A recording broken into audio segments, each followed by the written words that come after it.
Welcome to Payoff Pitch, Action Network's Major League Baseball betting podcast. I'm Collin Whitchurch. I'm joined today by Derek Carty of Roto-Grinders for a quick look at the Friday MLB slate. It's Friday, September 12th. We are about 2 weeks from the end of the regular season. I believe 2 weeks from this Sunday is the final Sunday of the regular season. Playoff race is starting to come into focus.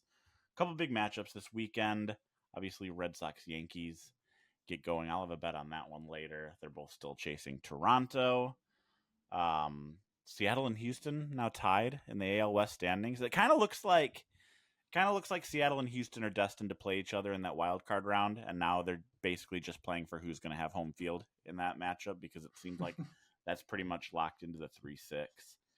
And then the Reds and the Giants somehow chasing the Mets for that last NL wildcard spot. The Giants obviously were deadline sellers, and now here they are a game and a half out of a wildcard spot. If they make the playoffs, it's very, very 2024 Tigers-esque run by them. But I guess the big difference is that it's not like the Giants are necessarily surging. I mean, they've been good. They've won 7 of their last 10, but the Tigers surged last year. I think the Mets kind of fell back to some of these teams this year, but a lot to talk to, a lot of best bets we've got going on. And one of the games that we're really focused on, we have 3 bets between the two of us, is this Blue Jays Orioles game. Blue Jays, as we mentioned, still trying to hang on to that AL East lead. Chris Bassett is on the mound for them. And on the other side, it's one of the best stories of the second half of the season, particularly among non-contenders. Not for sharp bettors. Yeah, no kidding. Trevor Rogers, he has been worth in 15 starts. I have this written down here somewhere. 5.2 wins above replacement in 15 starts. It's been insane. You and I are both on board with, he's got to come back down to earth here a little bit, and that's the focus of your best bet today. It is, yeah. It's cool what he's doing. It's a great story, but man, have I lost a lot of Trevor Rogers bets this year. And I'm going back to the well because you look at what he's doing and it's like there's no possible way that this is sustainable. It's just not possible. He doesn't look like any different of a pitcher than he's ever been before. His stuff plus is well below average the way it's always been. His BABIP is 236. His left on base percentage is 85%. And his home run per fly ball is 3%.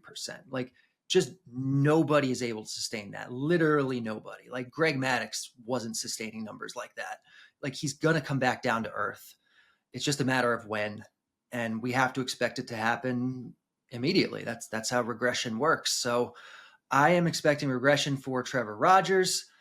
I am once again betting on him. My first bet, my best bet, is Trevor Rogers under 17.5 outs plus 136 is the best line on the board right now.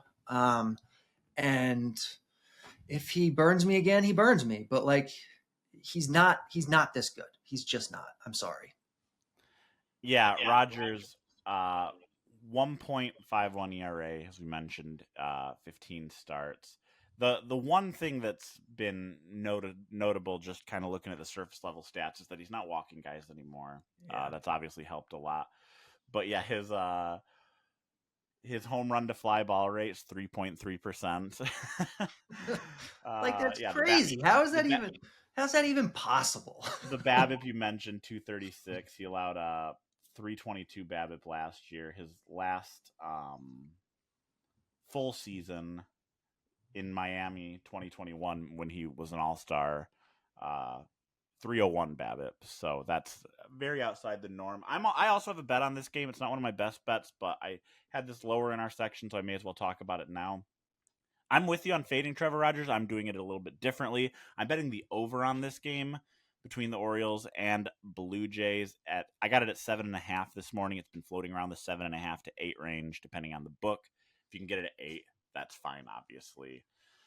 The Blue Jays are missing Bo Bichette here. He's on the IL. Hopefully he'll be back by the end of the regular season. That hurts their offense a little bit, but this is still a team that, Rogers' regression aside, this is a team you generally want to back when they're facing a left-handed pitcher. And they're facing a left-handed pitcher today who is due for some regression in Rogers. Won't go over a lot of the stats you talked about already. But on the other side, Chris Bassett's basically the epitome of a number 3 starter. You can generally count on him to give up a few runs. The O's offense has been average, a little bit above average against right-handed pitching this season by WRC+. So, Bassett is... We don't expect Bassett to do what Kevin Gausman did yesterday, which is throw a complete game shutout. He allowed, I believe, just 2 hits and 1 walk, and that 1 walk came in the 9th inning. The one thing about that Gausman complete game, the reason I bring it up, is that Toronto's bullpen is rested because of that, so that gives me a little bit of concern about the over here. But I do believe that Bassett is hittable enough. Rogers due for some regression, and even a rested Toronto bullpen isn't one that you have total faith in. Baltimore's bullpen has been a mess all season, so I think this total's too low. 7.5 over. I love if you get 8. That's totally fine too. Yeah, over in Baltimore. No, you mentioning the bullpen reminds me of that's one of the things I am concerned about with Rogers is that right now there's only 7 relievers on the Baltimore active roster. It's the fewest amount of relievers of any team in baseball. And none of the guys, except for Dietrich Enns, is like particularly well rested. Everyone is like kind of in that middle zone of fatigue. So I'm hoping we see a roster move and they add another reliever to the roster. If not, it does concern me a little bit taking the under outs here, but I just have to believe Rogers is going to get hit with regression. Yeah, even in a 3-2 game yesterday against the Pirates, the Orioles still used 4 relievers. Only Wolfram really threw a considerable amount, but Keegan Aiken pitched, Yanir Cano, Stroud.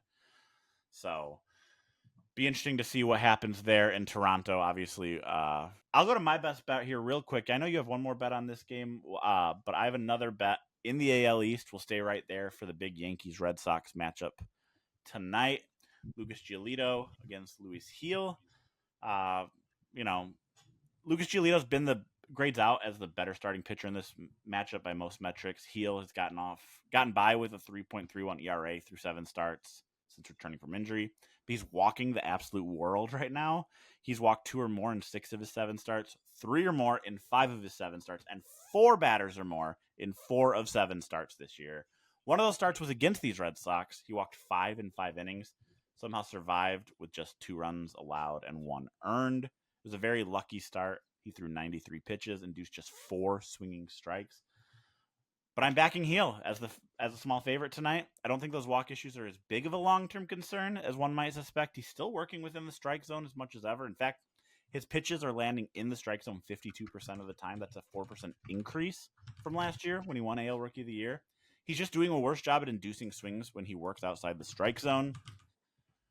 I don't think that's going to be as much of a concern tonight against the Red Sox, even despite that 5-walk effort a few weeks ago. They're not one of the most walk-happy teams in the league. They're in the bottom third of the league against right-handed pitching this season in terms of walk rate. And the Yankees are the better offense in this matchup right now, at least against right-handed pitching. I have more faith in them hitting Giolito today than on Boston hitting Gil. The Yankees did beat up Giolito a few weeks ago as well. He couldn't get through 5 innings, walked 3, allowed 3 earned runs. And the Red Sox are obviously still without Roman Anthony, who did some damage against Gil in that last start. He also drew a walk in that start. And they still have Wilyer Abreu not back. Obviously, when Anthony went down, I think they were expecting Abreu to be back relatively soon. He's still not. That's a defensive downgrade for them as well. So I think the Red Sox are, despite having a slight starting pitching edge here, I think that they are a little bit overvalued. I think that common bettors are going to look at this and say, well, Gil's been terrible this year in the walk department. Giolito's been steady. Let's back the Red Sox as underdogs. So I'll go the other way. I will ride with the slight starting pitcher disadvantage here, back the better offense. So I like the Yankees around -125 tonight. All right, let's go to favorite underdogs. As I mentioned, underdogs plus money bets, whatever you want to call it. Derek has a really fun one, though. We'll go back to Baltimore, Toronto one more time for a Vlad Guerrero prop that you're betting tonight. Yeah, I'm going with Vlad Guerrero Jr. To take a walk today. Plus 200 is the best line on the board right now. Again, this is more a bet against Trevor Rogers than anything else. I think we're getting favorable odds because it's Trevor Rogers. Colin, you mentioned earlier that Rogers has had really good control this year, but historically he never has. And walk rate is kind of a fickle thing where it can look good for a while and then it can just regress because it has a little more noise than people want to think. You look at his location plus, it's about the same as it's always been. I'm not quite buying it. And Vlad is a guy who obviously can take a walk. He actually has a career high walk rate this year. So the Bad X thinks that we're getting good value on this. So I will take it. Yeah, Vlad Guerrero has actually surpassed last year's walk total in 19 fewer games right now. So obviously taking a lot of walks. And Rogers, for as good as he's been, he still walked a batter in 10 of his 15 starts. So we just got to hope that Vlad is one of the guys he walks tonight. Like that at plus 200. For my favorite underdog tonight, I'm going with a really gross one. I'm going with the Angels on the money line tonight against the red-hot Seattle Mariners. Mariners, as we mentioned, are now tied for the lead in the AL West with Houston. They've won 6 straight, including last night's extra inning win against these Angels. I'm high on the Mariners the rest of the way. Generally, I know our colleague Sean Zerillo gave out some futures on the Mariners around the All-Star break. It's also obviously a lot easier to root for them in this situation than the Astros, if you're an unattached fan at least. But again, I'm fading them tonight. It's a matchup of Yusei Kikuchi against Luis Castillo. More than anything else, this is a public fade for me. As of this recording, we're looking at 79% of bets on the Mariners tonight, but just 49% of the money indicates sharps are backing the Angels tonight as well. And it makes sense. Kikuchi has gotten roughed up for a couple starts in a row now. He's given up 7, 5, and 6 earned runs, respectively, in his last 3 starts. Castillo's coming off a really strong start against the Braves last week, but he was fallible for a couple starts before that himself. By most metrics, Castillo's the better starting pitcher here, but it's close. Given that it's close and given that both teams absolutely burned through their entire bullpens in last night's 12-inning game, I think there's enough uncertainty in this matchup to back the underdog here, considering the number we're getting on the Angels. Got them at plus 165 this morning. It's in the plus 155 to plus 160 range at most books. The NFL season is here, folks. I don't know if you noticed, football's in full swing, both NFL and college. And to get the most out of the award-winning Action Network app, you'll want to be an Action Pro subscriber. Only Pro subscribers can get real-time pick alerts from experts like Sean Kerner, Chris Raybon. From experts like Sean Kerner, Chris Raybon, Sean Zerillo, Derek Carty, and our entire Action Network team. Plus, you can access our pro projections powered by Kerner and our predictive analytics team. To celebrate the return of football, we've got a special offer. All you have to do is go to actionnetwork.com/pro and get $20 off the annual price with the promo code PAYOFF20. Don't miss out on the best bets at the best prices. Visit actionnetwork.com/pro. Use promo code PAYOFF20 to get $20 off a year of Action Pro. Also want to remind you, Action Network has relaunched the Favorites podcast with Stuckey. You likely know if you're familiar with Action. He's joined by new co-host Brandon Kravitz, who you're familiar with if you are a listener of our amazing NBA Buckets podcast, and newcomer Kendra Middleton. New episodes of the Favorites talking all things NFL will be every Tuesday, Thursday, and Sunday. Be sure to go check it out.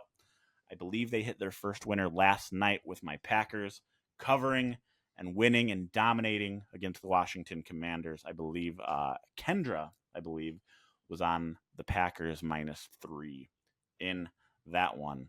All right, let's jump into some final bets. Got a couple more to give out here. Derek, I'll toss it to you first. You're on a total here in Houston against Atlanta. Houston hasn't officially announced a starting pitcher here. I don't know if we know who's starting, if your projections say who's starting. The other side for Atlanta, one of my favorite young pitchers in baseball, Hurston Waldrop. Have a lot of dynasty fantasy stock in that guy. Has been superb for them this year. But you are not buying him today, or maybe, I don't know what your angle is, but tell me about your total play here in Houston, Atlanta. I mean, I looked at the Bad X projection and I'm like, all right, I have to play this one because even though we don't have an official pitcher yet, JP France, I think, is a decent bet right now. Okay. And he's not particularly good, assuming that it's France. The bet has this projected for 11 runs. So with a gap that big, I kind of have to take it. You can get it at even money at a number of books right now. So I'm taking the over on this, over 8.5, even money. Part of it has to do with the weather. It's getting cooler just about everywhere. Like we're coming towards the end of the season, but it's over 80 degrees in Atlanta today. So sneaky good hitting weather here. And even though Waldrop is exciting, I don't think he's actually as good as some of these other young guys that we've seen. The McLean's, Jonah Tongs, Yeah. obviously, Mizorowski, Chase Burns kind of guys. His stuff plus is kind of only okay. Not well, it's above average. It's not like great the way it is for some of these other guys. His control is mediocre. I don't know. I think that's probably what the Bad X is seeing here relative to where the market is setting it. So this is one where I think that's what the Bad X is seeing, and the projection is so far above. I just have to trust it. Yeah, Waldrop, he's been a story this year. Obviously, he came up last year, was absolutely dreadful. He was dreadful earlier this year in the minors too. He's picked it up, had some really good starts for Atlanta, but he's obviously not infallible. Last time out against Seattle, he walked 5. Couldn't get past the 5th inning in that one. Walked 4 the last start against Philly, despite striking out 9. He's got an amazing splitter, but as Derek mentioned, some of the other pitches don't grade out quite as favorably. So we got an over in Houston, Atlanta tonight.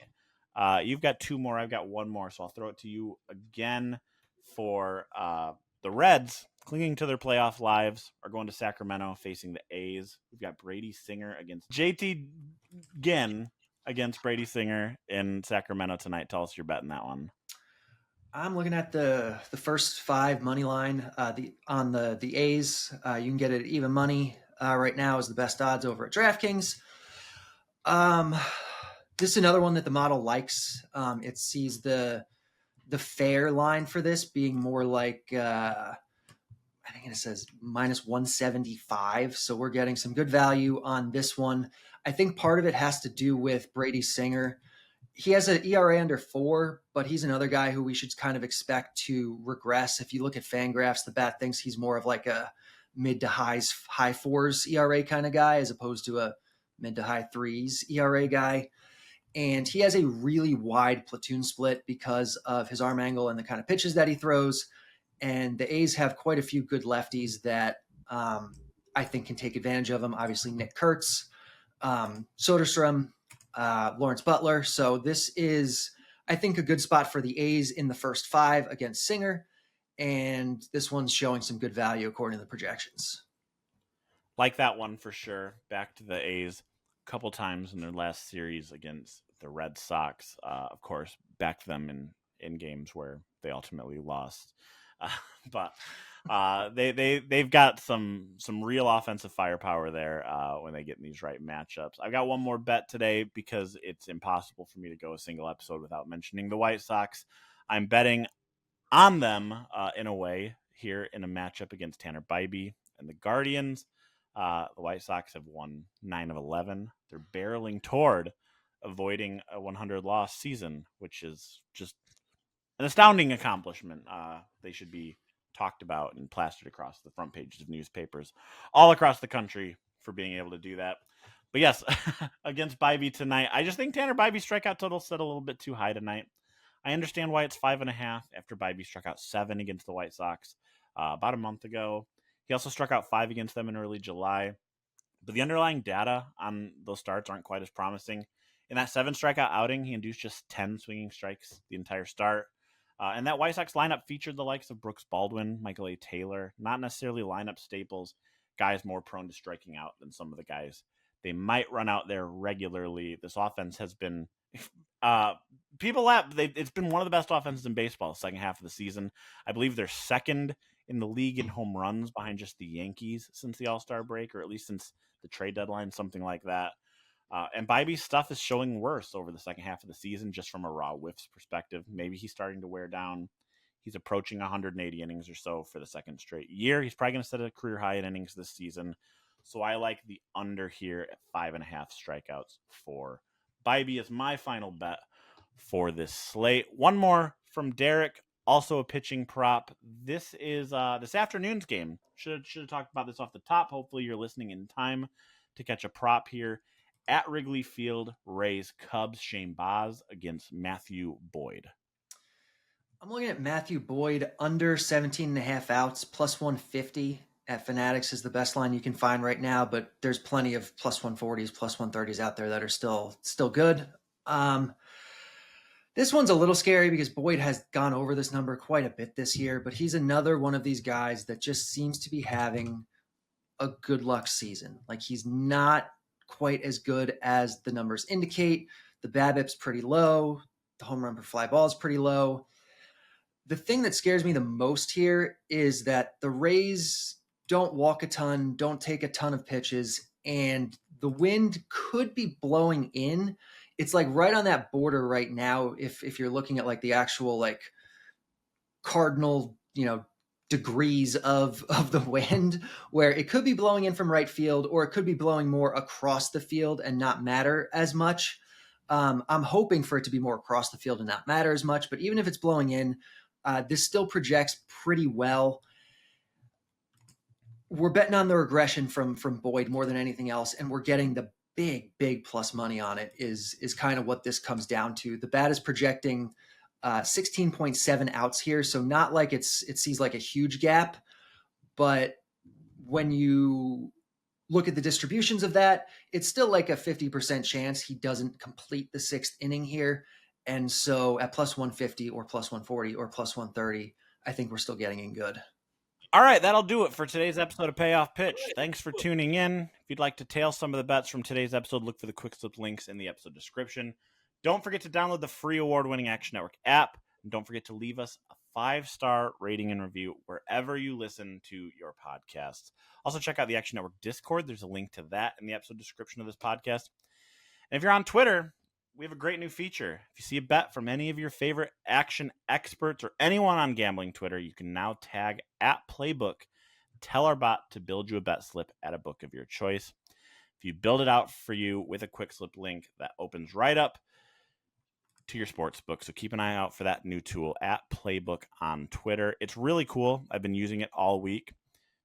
Go on Twitter right now. Say, I want to parlay Derek and Collin's best bets. Say @Playbook. Give me a bet slip with Trevor Rogers under 17.5 outs and Yankees money line. It'll spit out a bet slip for you. If you want to SGP all of our Blue Jays Orioles bets, say, hey, @Playbook, Rogers under 17.5 outs, Vladimir Guerrero Jr. over half of a walk, and Orioles Blue Jays over 7.5. It'll work. It's really incredible. So definitely take a look out for that if you're over there on Twitter. We will be back, though, on Monday with another episode of Payoff Pitch. For Derek Carty, I'm Collin Whitchurch. Thanks for listening to Payoff Pitch, Action Network's MLB betting podcast, and good luck with all your bets.